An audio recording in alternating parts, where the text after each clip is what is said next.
तो हेलो दोस्तों, कैसे आप सभी लोग। उम्मीद है आप सब लोग स्वस्थ होगे, मस्त होगे और मन लगा के पढ़ाई कर रहे होगे। तो दोस्तों, जैसा कि आप लोगों को पता है, इस चैनल पर क्लास 10th मैथ और साइंस जो भी इम्पोर्टेंट क्वेश्चन है एग्जाम 2024 के लिए, वो सभी यहाँ पर वन बाय वन करके आप तक इनकी सीरीज पहुँचाई जा रही है। तो दोस्तों, इसी के बढ़ते क्रम में आज इसका जो है पार्ट 1 समांतर श्रेणी चैप्टर है। समांतर श्रेणी इसका पार्ट 1 आप लोगों तक पहुंचा दिया गया है, जिसमें सभी संभावित और आए हुए सभी एनसीईआरटी क्वेश्चन हैं। और इसी के बढ़ते क्रम में दोस्तों, आज हम समांतर श्रेणी का पार्ट टू में जितने भी इम्पोर्टेंट क्वेश्चन हैं उनकी सीरीज आप तक पहुंचाएंगे। तो चलिए, बहुत ही सरल और आसान भाषा में, और सभी क्वेश्चन अच्छी तरीके से नोट करते रहिए और प्रॉपर तरीके से तैयार करते रहिए दोस्तों, जिससे कि एग्जाम में आपको दिक्कत ना हो। और साथ साथ में अपने इस प्यारे चैनल का सपोर्ट भी करते रहिए दोस्तों। तो चलिए स्टार्ट करते हैं। क्वेश्चन दिया है, यदि किसी समांतर श्रेणी का सार्वंतर -4 तथा दसवां पद -8 हो तो श्रेणी का प्रथम पद क्या होगा। ठीक है, प्रथम पद पूछा है। इसमें 4 ऑप्शन दिए गए। पहला है -40, दूसरा है 20, तीसरा है 28 और चौथा है 36। ठीक है, 36। तो देखिए दोस्तों, इसमें दिया क्या है, समांतर श्रेणी का सार्वंतर मतलब डी दिया है, जो कि पार्ट 1 में इसका बेसिक और प्लस जो भी इंपॉर्टेंट क्वेश्चन है वो बता चुके हैं दोस्तों, देख लेना। तो सबसे पहले पार्ट 1 को बात करिए। इसमें देखिए सार्वंतर दिया है, तो कैसे इसको हल करेंगे, पता लगाएंगे कौन सा ऑप्शन इसमें सही है। तो सार्वंतर को दोस्तों किससे लिखते हैं, यहाँ पर सार्वंतर को लिखते हैं डी से, डिफरेंशियल कॉमन डिफरेंस। तो कॉमन डिफरेंस इसका कितना है, -4 है। और इसके बाद 10वां पद। अब 10वां पद आपको बताया था मैंने, जैसे यहाँ लिखते हैं A10, nवां पद हो तो उसे लिखते हैं AN। ठीक है, तो nवां पद होता है, उसमें क्या करते हैं, एक पद को कम करके लिखते हैं। जैसे हम बात करें AN is equal to A plus n-1 into D, मतलब जितना भी पद होगा ना उससे एक पद कम करके। ठीक है, तो यहाँ पर दिया है 10वां पद, तो 10वें पद को दोस्तों कैसे लिखेंगे, देखिए 10वां पद हो जाएगा A प्लस 9D। ठीक है भाई, यहाँ n था तो n से एक माइनस किया यहाँ पर। इसी तरीके से यहाँ 10 था तो 10 से एक माइनस किया, 9 बचा। A as it is plus sign है, और ये 10 से एक गया 9, 10 से एक गया यहाँ पर 9 आ गया, और ये हो गया डी।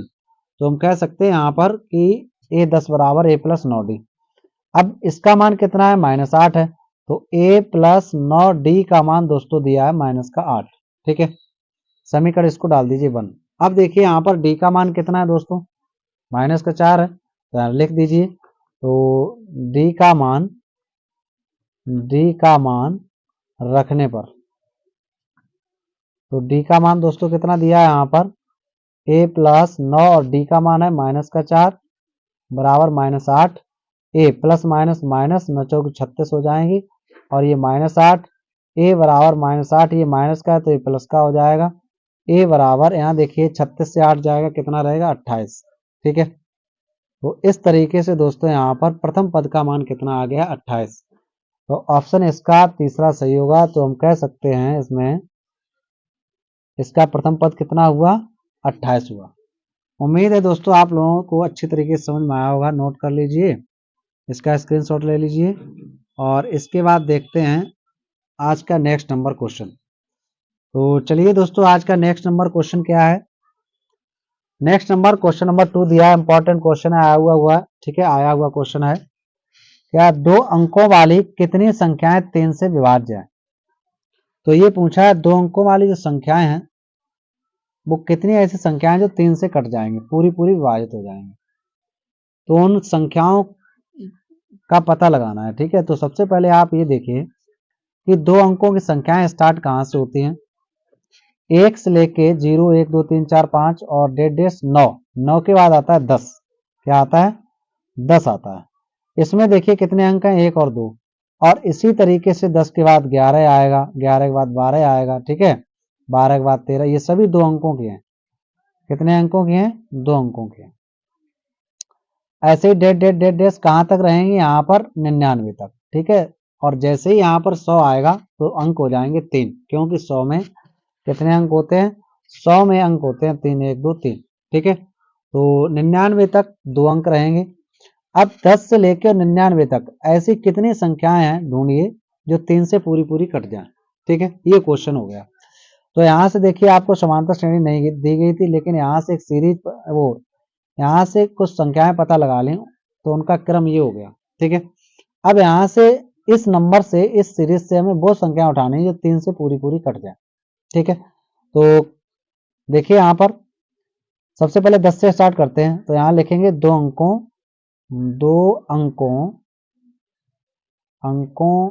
की सभी संख्याएं, तो 2 अंकों की सभी संख्याएं इतनी होंगी। ठीक है, 10 से स्टार्टिंग होगी यहाँ से और 99 तक इसकी लास्ट होगी। ठीक, अब यहाँ से वो संख्याएं लेनी है, तो यहाँ से क्या एक सीरीज निकालेंगे। 3 से पूर्णतया विभाजित होने वाली संख्याएं और कितने अंकों की, 2 अंकों की।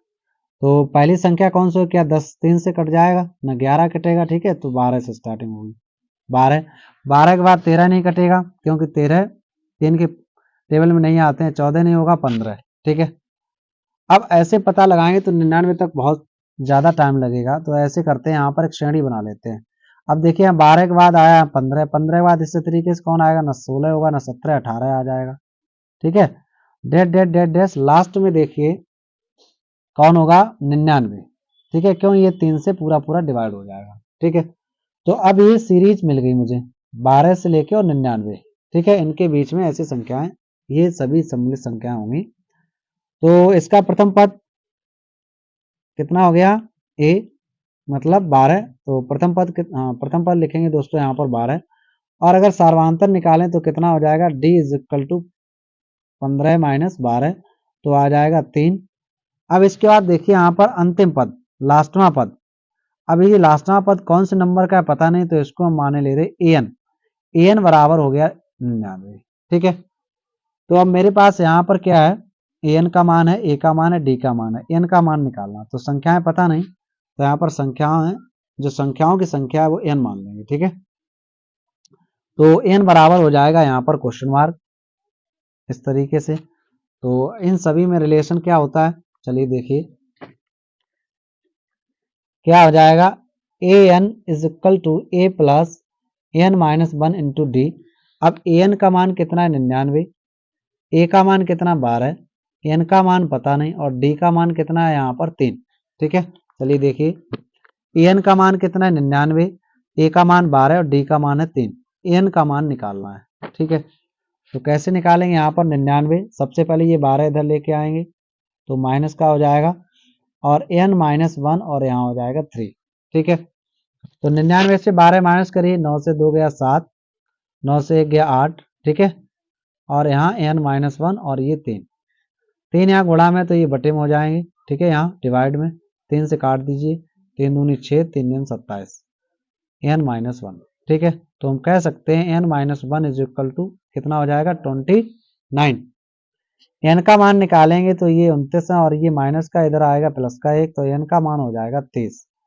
तो ऐसी कितनी संख्याएं हैं 2 अंकों वाली जो 3 से पूरी पूरी विभाजित हो जाएं, तो ऐसी संख्याओं की संख्या निकल के आई है 30। ठीक है, अतः हम लिख सकते हैं कि 2 अंकों वाली ऐसी अधिकतम संख्याएं जो कि 3 से विभाजित हों, उनकी संख्या 30 होगी। कितनी होगी, 30 होगी। उम्मीद है दोस्तों आप लोगों को समझ में आया होगा। इसी तरीके से अगर यहाँ पर और भी क्वेश्चन आ जाएं, जैसे बात आ जाए यहाँ पर 3 अंकों से विभाजित होने वाली संख्याओं की संख्या बताइए, तो 3 अंकों वाली कहाँ से स्टार्ट होंगी, 100 से, और लास्ट कहाँ तक होगी, 999 तक। अब इसी तरीके से कितने से विभाजित होने वाली संख्याओं की संख्या पूछी जाए तो हम निकाल सकते हैं, केवल यही रूल आपको फॉलो करना होगा। तो इसको नोट कर लीजिए, यहाँ पर देखिए क्या दिया है, यहाँ पर इसको ये क्वेश्चन था और ये इसका हल रहा। ठीक है, यहाँ से इसके बाद ये बाकी का हल इधर है। ठीक है, अब देखिए आज का नेक्स्ट नंबर क्वेश्चन नंबर 3 क्या दिया है, सभी इंपॉर्टेंट क्वेश्चन है और सभी एनसीईआरटी क्वेश्चन है। समांतर श्रेणी 6, 13, 20 डेट डेट डेट 216 का मध्य पद ज्ञात कीजिए। तो यहाँ पर एक श्रेणी दी है, श्रेणी क्या है, 6 13 20 डेड डेड डैश और 216। इसका मध्य पद निकालना है, ना तो प्रथम से निकालना है कोई पद और ना अंतिम से कोई पद निकालना है, इसका ठीक और ठीक बीच का पद निकालना है। तो बीच का पद कौन सा होगा? तो सबसे पहले एग्जाम्पल लेते हैं यहाँ पर दोस्तों। जैसे एग्जाम्पल लें 1 2 3 और 4 और ये 5। इस श्रेणी में देखिए यहाँ पर कितने पद हैं? 1 2 3 4 5 पद है। इसमें कहें मध्य पद कौन सा है? तो मध्य पद कौन हुआ? 3 हुआ। मतलब 2 इधर का कैंसिल, 2 इधर का कैंसिल, तो बीचा बीच में जो पद है वो कौन है? 3 नंबर का है। ठीक है, पूरी श्रेणी में कितने पद हैं? 5 हैं। अब देखिए यहाँ पर तीसरा पद जो है मध्य पद है। तीसरा पद मध्य, 1 2 3 1 2 3, तो तीसरा पद है वो मध्य पद है। ऐसे ही हम बात करें यहाँ पर 5 1 2 3 4 5 लोग हैं, तो यहाँ पर बीचा बीच में कौन है? ये तीसरे नंबर का बीचा बीच में। तो ये तीसरा नंबर आएगा कैसे? जितने भी पद हैं, तो देखिए यहाँ पर कितने पद हैं? 5 पद हैं। उनमें क्या करेंगे? एक जोड़ के उसका आधा कर देंगे। ठीक है, तो कितना आ जाएगा यहाँ पर? 6 और 6 के बटे जब 2 करेंगे तो 3 आ जाएगा, तीसरा पद आ गया। इसी तरीके से दोस्तों यहाँ क्या करेंगे? सबसे पहले यहाँ पर पदों की संख्या प्राप्त करेंगे। ठीक है, कितनी है? यहाँ 6 से लेकर 216 तक, और जितना आएगा उसमें एक जोड़ने के बाद उसका आधा कर देंगे तो यहाँ पर मध्य पद निकल आएगा। मध्य पद जैसे मान लीजिए यहाँ पर 25वां मध्य पद है या 30वां मध्य पद है, तो यहाँ से 30वां पद निकाल लेंगे। ए का मान मिल जाएगा, डी का मान मिल जाएगा। ठीक है, तो हम क्या करते हैं? सबसे पहले यहाँ करेंगे एन का मान निकालेंगे, पदों की संख्या निकालेंगे। ठीक है, और जितनी पदों की संख्या आएगी उसमें एक जोड़ के उसका आधा कर देंगे, मध्य पद पता लग जाएगा। ठीक है, चलिए हल करते हैं इसको। देखिए क्या दिया है? ए का मान कितना है दोस्तों? यहाँ पर 6 दिया है, इसे प्रथम पद कहते हैं। ठीक है, और डी का मान जिसे हम सार्वधातुक कहते हैं वो 13 है। अब यहाँ पर मध्य पद है कौन से नंबर का, कौन सा है उसे निकालना है। ठीक है, मध्य पद, तो मध्य पद में कितने नंबर का मध्य पद आता है? जैसे यहाँ पर तीसरे नंबर का मध्य पद आया, यहाँ पर भी 1 2 तीसरे नंबर का मध्य पद आया। इसी तरीके से पता करेंगे कितने नंबर का यहाँ मध्य पद है। ठीक है, तो चलिए स्टार्ट करते हैं इसका हल। तो यहाँ पर पदों की संख्या पता लगाएंगे सबसे पहले। तो पदों की संख्या के लिए क्या करेंगे? मान लेंगे यहाँ पर n पद है, n बराबर क्वेश्चन मार्क। ठीक है, तो A N is equal to क्या हो जाएगा? a plus N minus 1 into D. अब ए एन होता है वो लास्टमा, मतलब अंतिम पद होता है। ठीक है, अंतिम पद अंतिमा पद होता है। तो 216 यहाँ दिया है, और ए का मान कितना है? 6, और एन का मान पता नहीं। डी का मान दोस्तों कितना निकल के आ गया यहाँ पर? सॉरी, डी का मान यहाँ पर कितना हो जाएगा? 13 से 6 जाएगा तो कितना बचेगा? 7 आ जाएगा। कितना? 7। ठीक है, तो यहाँ पर डी का मान दोस्तों आ गया 7। अब एन का मान निकालिए, तो 216 इधर ले आइए माइनस का 6, और एन माइनस 1, और यहाँ हो जाएगा इंटू 7। तो 216 से 6 जाएगा, 210 बचेगा। ठीक है, और यहाँ एन माइनस 1। ठीक है, और ये जो 7 है इंटू में डिवाइड में हो जाएंगे यहाँ पर। ठीक है, इनको डिवाइड करिए, तो जब डिवाइड करेंगे 7 से तो कितना हो जाएगा? 30 आ जाएगा। ठीक है, तो 30, और ये एन माइनस 1, एन माइनस 1 बराबर यहाँ 30 हो जाएगा। तो एन का मान जब निकालेंगे 30 में एक जोड़ देंगे, यहाँ पर कितना हो जाएगा दोस्तों? 31 हो जाएगा। कितना? 31। अब देखिए यहाँ पर क्या करेंगे? जितने पद हैं उनमें से एक जोड़ के और आधा करना है, तब मध्य पद का पता लगेगा। ठीक है, तो चलिए जितने पद हैं, कितने पद निकल के आए? यहाँ पर पदों की संख्या निकल के आई है 31। तो अब लिखेंगे श्रेणी का मध्य पद। तो मध्य पद क्या हो जाएगा? 31 में एक जोड़ के इसका आधा कर देंगे तो 32/2, और ये आ जाएगा 16। तो 16वां पद जो है, इस श्रेणी का 16वां पद जो है वो कैसा है? ये जो श्रेणी है इसका 16वां पद जो है वो मध्य पद है। तो ये पूछ रहे कि मध्य पद ज्ञात कीजिए, तो 16वां पद निकाल लीजिए। अब मध्य पद का हो या 16वां पद, इस श्रेणी का 16वां पद कितना होगा? तो आ जाएगा, क्योंकि ए है, डी है, और 16 एन की जगह 16 रखने हैं। ठीक है, तो श्रेणी का आप 16वां पद निकालेंगे। श्रेणी थी आपकी जो 6, तो उसमें प्रथम पद था यहाँ पर 6, और डी जो था वो 7 था, तो 16वां पद। अब निकालिए यहाँ पर 16वां पद। तो 16वां ए 16 बराबर हो जाएगा ए प्लस 16 माइनस का 1 और डी। अब यहाँ पर ए का मान कितना है 6 और 16 से 1 गया 15 हो जाएगा और डी का मान 7। डायरेक्ट भी हम 16 पद निकाल ले तो यहाँ पर ए प्लस 15 डी लिख सकते थे। ठीक है, तो 6 प्लस 15 सत्ते 105, तो यहाँ पर 105 और 6 कितना हो जाएगा 111। तो जो 16वां पद आया है A16 वो कितना आया है 111 है। तो इसी को हम मध्य पद भी कह सकते हैं। अतः हम कह सकते हैं कि इस श्रेणी का जो मध्य पद है वो कितना है 111 है। ठीक है, तो उम्मीद है दोस्तों आप लोगों को समझ में आया होगा। इसको नोट कर लीजिए, यहाँ से स्क्रीनशॉट ले लीजिए इसका। ठीक है, ये इसका रहा हल और ये क्वेश्चन भी है इसी के साथ में, बाकी का हल इधर है इसमें यहाँ पर। ठीक है, फिर इसके बाद देखते हैं दोस्तों आज का ये नेक्स्ट इंपॉर्टेंट क्वेश्चन है, मोस्ट इंपॉर्टेंट क्वेश्चन है दोस्तों, बहुत ही इंपॉर्टेंट है। तो देखिए यहाँ पर क्या है, समांतर श्रेणी 3 8 13 डैश 253 में अंतिम पद से 20वां पद निकालिए। अंतिम पद से मतलब अंत से 20वां पद निकालना है। ठीक है, जैसे हम बात करें एग्जाम्पल लें एक दोस्तों, यहाँ पर देखिए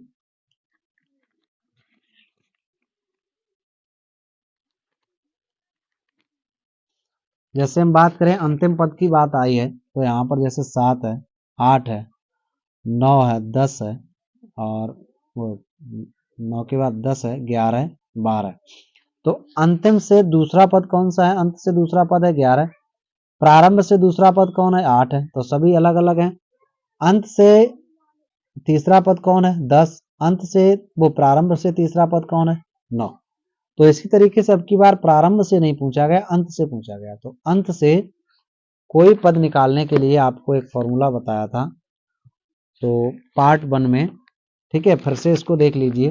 अंत से जब किसी पद को निकालना होता है तो यहां पर देखिए सबसे पहले फॉर्मूला देखिए,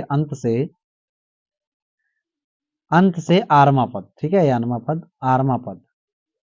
तो अंत से आरवा पद के लिए क्या करते हैं, यहाँ पर L plus R minus 1 into D. ठीक है, क्या हो जाएगा यहाँ पर L plus R minus 1 into D हो जाएगा। वो यहाँ पर दोस्तों प्लस यहाँ माइनस कर लेना। ठीक है, क्या हो जाएगा यहाँ पर माइनस हो जाएगा। ठीक है, तो अंत से आरवा पद क्या हुआ एल, एल क्या है अंतिम पद हो गया और ये माइनस साइन, और यहाँ पर आरवा पद जो जितना भी पूछा जाए -1 इंटू डी, डी क्या हो गया सारवंतर हो गया। यहाँ प्रथम पद की जरूरत नहीं पड़ती है। ठीक है, तो ये रहा इसका सूत्र। अब देखिए यहाँ प्रथम पद कितना दिया है, तो ए का मान दिया है यहाँ पर कितना दोस्तों है 3, और डी का मान जब निकालेंगे तो 8 से क्या माइनस कर देंगे, ए को माइनस कर देंगे, मतलब यहाँ आ जाएगा 3। तो 8 से 3 गया 5 आ जाएगा। ठीक है, तो डी का मान कितना आ गया दोस्तों यहाँ पर 5 आ गया। और एल का मान कितना दिया है, एल का मान दिया 253। ठीक है, कितना है 253 है। ठीक, अब क्या करेंगे यहाँ पर लगाएंगे सूत्र, तो लिखेंगे अंत से कौन सा है 20वां पद। तो अंत से 20वां पद के लिए एल माइनस 20 माइनस 1 और डी कितना है, तो एल का मान 253 माइनस 20 मतलब 19 और डी का मान दोस्तों यहाँ लिख दीजिए, तो डी का मान है 5। तो कितना आ गया यहाँ पर देखिए 253 माइनस, अब 19 पना 95। ठीक है, 19 पंचे 95, और यहाँ देखिए 13 से 5 गया 8, और यहाँ कितना बचा 4, यहाँ से ढाई लिया तो 14, 14 से 9 गया 5 हो जाएगा, और ये 158। कितना आंसर आ गया, तो अंत से जो 20वां पद होगा दोस्तों वो कितना होगा 158 होगा। तो देखिए दोस्तों आज का ये नेक्स्ट नंबर क्वेश्चन है, बहुत ही इंपॉर्टेंट क्वेश्चन है एग्जाम की दृष्टि से। और देखिए इसको कैसे सॉल्व करते हैं दोस्तों। दो समांतर श्रेणियों का सार्वधांतर समान है, दो समांतर श्रेणियां हैं उनका सार्वधांतर जो है समान है। यदि इनके 100वें पदों का अंतर 100 है, 100वें पदों का अंतर 100 है, तो इनके 1000वें पदों का अंतर क्या होगा। ठीक है दोस्तों, तो देखिए सबसे पहले इसमें करना क्या है, दो समांतर श्रेणियां हैं। तो पहली श्रेणी मान लीजिए, माना पहली समांतर श्रेणी, पहली समांतर श्रेणी क्या मानेंगे यहाँ पर A1 comma A2 comma A3 dot dot dot AN। ठीक है, इसके बाद देखिए दूसरी समांतर श्रेणी। अब इसका प्रथम पद, अगर इसके प्रथम पद की बात करें तो प्रथम पद इसका कितना हो जाएगा, A1 हो जाएगा। सार्वंतर की बात करें तो सार्वंतर इसका मान लीजिए यहां पर D, कितना D। ठीक है, A2 माइनस A1 बराबर D। अब दूसरी समांतर श्रेणी, तो दूसरी समांतर श्रेणी देखिए, दूसरी समांतर श्रेणी, तो दूसरी समांतर श्रेणी मान लीजिए यहां पर B, B1, B2, B3 date डेस BN। ठीक है, तो इसका प्रथम पद कितना हो जाएगा, इसका प्रथम पद दोस्तों कितना हो जाएगा, इसका प्रथम पद हो जाएगा, प्रथम पद बराबर B1 और सार्वंतर इसका कितना, सार्वंतर इसका हो जाएगा मान ली। अब देखिए यहां पर सार्वंतर समान है, तो इस श्रेणी का जो D है, इसका पहली श्रेणी है तो D1 कर लीजिए, यहां पर इसका D2 कर लीजिए, लेकिन सार्वंतर समान है तो यहां लिख दीजिए चूंकि सार्वंतर समान है, सार्वंतर समान है तो क्या लिखेंगे यहां पर दोस्तों, तो D is equal to D1 बराबर D2। तो दोनों का हमने D1 भी बराबर D मान लिया और D2 बराबर भी D मान लिया, मतलब दो समांतर श्रेणियां उनके सार्वंतर समान है, तो D और D मान लीजिए। अब कह रहे हैं 100वें पदों का अंतर 100 है, तो दोनों के 100वें पद निकालेंगे। तो देखिए कैसे करेंगे, तो लिखेंगे पहली समांतर श्रेणी का 100वां पद। ठीक है, पहली समांतर श्रेणी का 100वां पद, 100वां पद, तो A100।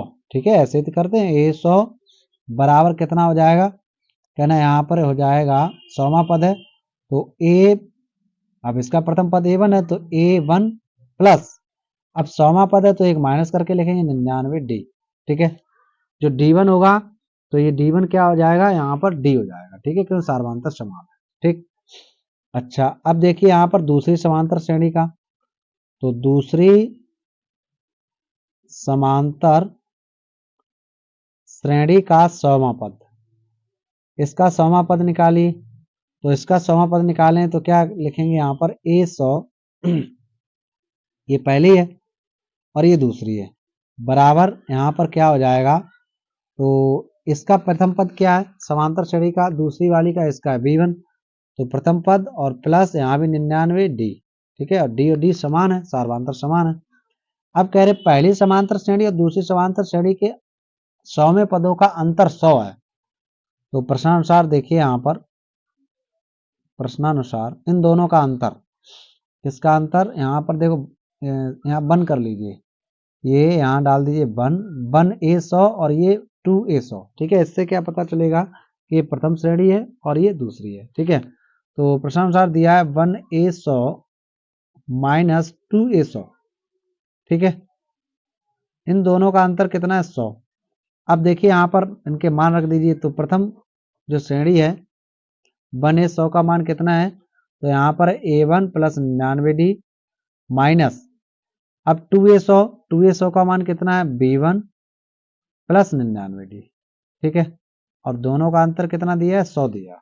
ठीक, तो अब देखिए यहाँ क्या करेंगे, ब्रैकेट को हटा देंगे तो यहाँ A1 प्लस 99D, तो इस पृष्ठ पर देख लीजिए यहाँ पर A1। ठीक है, तो A1 प्लस 99D और माइनस B1, अब ये वाला जो माइनस है, ये वाला, ये जो माइनस है, ये प्लस माइनस है, 99D बराबर 100। ठीक है, तो 99D बराबर 100 हो जाएगा, 99D बराबर 100। ठीक है, यहाँ से देखिए ये प्लस का 99D, ये माइनस का 99D कैंसिल हो जाएगा, तो A1 माइनस B1 बराबर आ जाएगा 100। इसे समीकरण नंबर 1 डाल दीजिए। ठीक है, थोड़ा लेंदी है लेकिन इजी क्वेश्चन है दोस्तों। ठीक है, तो A1 माइनस B1 का मान कितना आ गया 100। अब ये कह रहे हैं समांतर श्रेणी में, देखिए यहाँ पर क्या दिया है दोस्तों, इनके 100वें पदों का अंतर 100 है, यहाँ तक कंप्लीट होगा, तो इनके 1000वें पदों का अंतर क्या होगा, 1000वें पद, तो पहली श्रेणी का 1000वां पद निकालेंगे और दूसरी श्रेणी का 1000वां पद निकालेंगे। तो देखिए पहली श्रेणी का 1000वां पद, तो पहली श्रेणी का 1000वां पद, ठीक है, 1000वां पद, तो क्या हो जाएगा 1A1000 बराबर, तो इसका प्रथम पद था A1 प्लस, अब 1000 में है तो 999D, ठीक है, 999D हो जाएगा। इसी तरीके से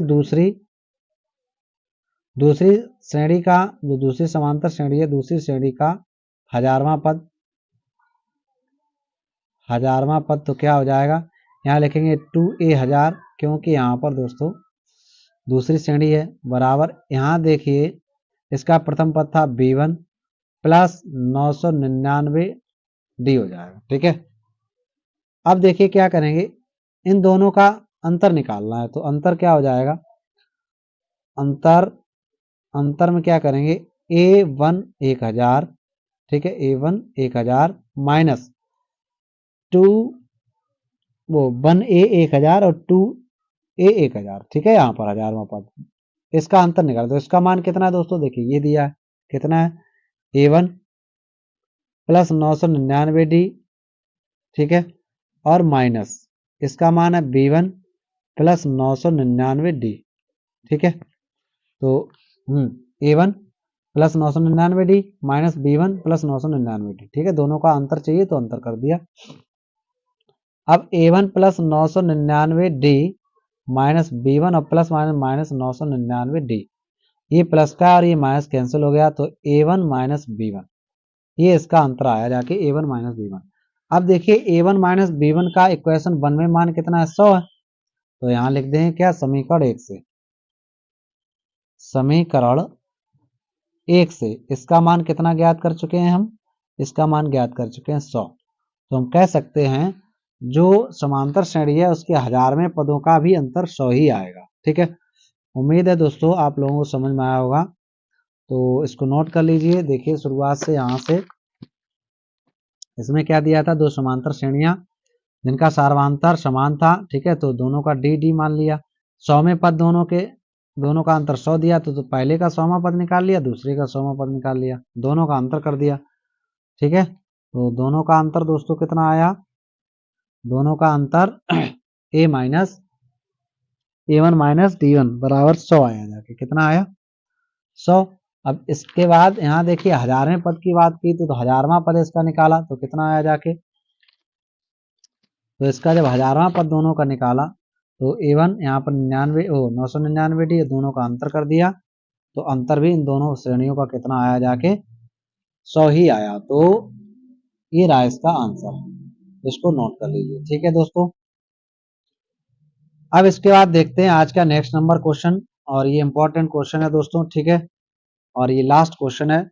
इसके बाद इस समांतर श्रेणी चैप्टर में केवल योगफल से संबंधित जो भी 2-4 क्वेश्चन इंपॉर्टेंट हैं तो उनमें हम आपको बताएंगे। तो सबसे पहले इस क्वेश्चन को देखिए, अच्छी तरीके से पढ़ लीजिए। क्या दिया है दोस्तों, शुभा राव ने सन 1995 में, ठीक है, 5,000 रुपए के मासिक वेतन पर कार्य आरंभ किया।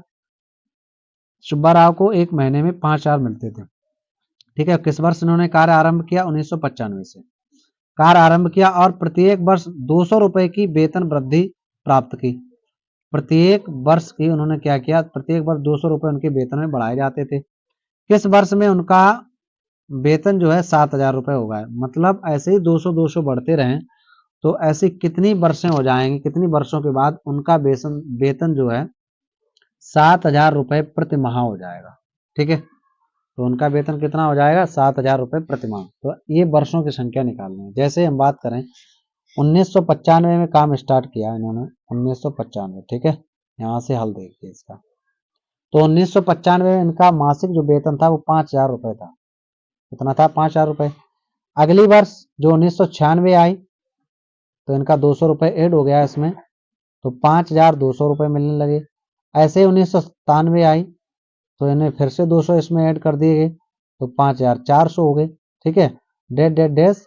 अब पूछ रहे कि लास्ट में 7,000 रुपए इन्हें किस वर्ष में मिलने लगेंगे, ठीक है। तो इस तरीके से वर्षों की संख्या निकालने कितनी वर्षें लग जाएंगी, ठीक। तो देखिए यहाँ पर एक श्रेणी बनके तैयार होगी, इसका प्रथम पद ये रहा, और यहाँ से सार्वधांतर निकालेंगे इसमें माइनस करके, और अंतिम पद ये रहा। तो वर्षों की संख्या मतलब इनका मान निकालना है, ठीक है। तो देखिए प्रथम पद ए बराबर कितना हो गया, 5,000। इसी तरीके सार्वंतर कितना है, सार्वंतर डी बराबर 5200 माइनस का 5000 बराबर 200 रुपए। ठीक है, अब अंतिम पद जो एनवा पद बोलते हैं, तो ए एनवा पद जिसे हम अंतिम पद कहेंगे। ठीक है, तो अंतिम पद दोस्तों कितना है, ए एन बराबर 7000 रुपए। कितना, 7000 रुपए। तो ए एन का मान दिया, डी का मान दिया, ए का मान दिया, एन का मान निकालिए। तो क्या लिखेंगे यहां पर, ए एन बराबर A plus N minus 1 into D. A N का मान कितना है 7000, ए का मान कितना है 5000 और एन का मान पता नहीं, डी का मान दोस्तों कितना है 200। ठीक, बहुत इंपॉर्टेंट क्वेश्चन है, तो इसको अच्छी तरीके से समझ लीजिए। 7000 माइनस का 5000 बराबर एन माइनस 1 हो जाएगा। ठीक है, और ये है यहाँ पर 200। अब क्या करेंगे, 7000 से 5000 गया तो कितना बचा यहाँ पर 2000। यहाँ से देखिए 200 यहाँ इंटू में, तो ये डिवाइड में हो जाएंगे। ठीक है, तो बराबर हो जाएगा एन माइनस 1। ये जीरो जीरो कैंसिल हो जाएगा, 2 से ये कट करेंगे तो ये आ गया 10। तो हम कह सकते हैं N minus 1, this implies that, यहाँ कितना हो जाएगा 10 और एन बराबर हो जाएगा 10 प्लस 1, एन बराबर हो जाएगा 11। तो कितने वर्षों बाद इनका वेतन जो है 7000 रुपये हो जाएगा, 11वीं वर्ष में। ठीक है, 11वीं वर्ष में 11 वर्षों में इनका वेतन कितना मिलने लगेगा इनको, 7000 रुपये। अतः लिख दीजिए, सुब्बा राव का वेतन 11 वर्षों में कितना, 7000 रुपये हो जाएगा। ठीक है, 7000 रुपये हो जाएगा। ठीक है दोस्तों, उम्मीद है आप सब लोगों को अच्छे तरीके से समझ में आया होगा। इसको नोट कर लीजिए और आज के पार्ट में इतना ही रखते हैं। ठीक है, इसके बाद देखते हैं यहाँ पर जो भी बाकी इंपॉर्टेंट क्वेश्चन है दोस्तों।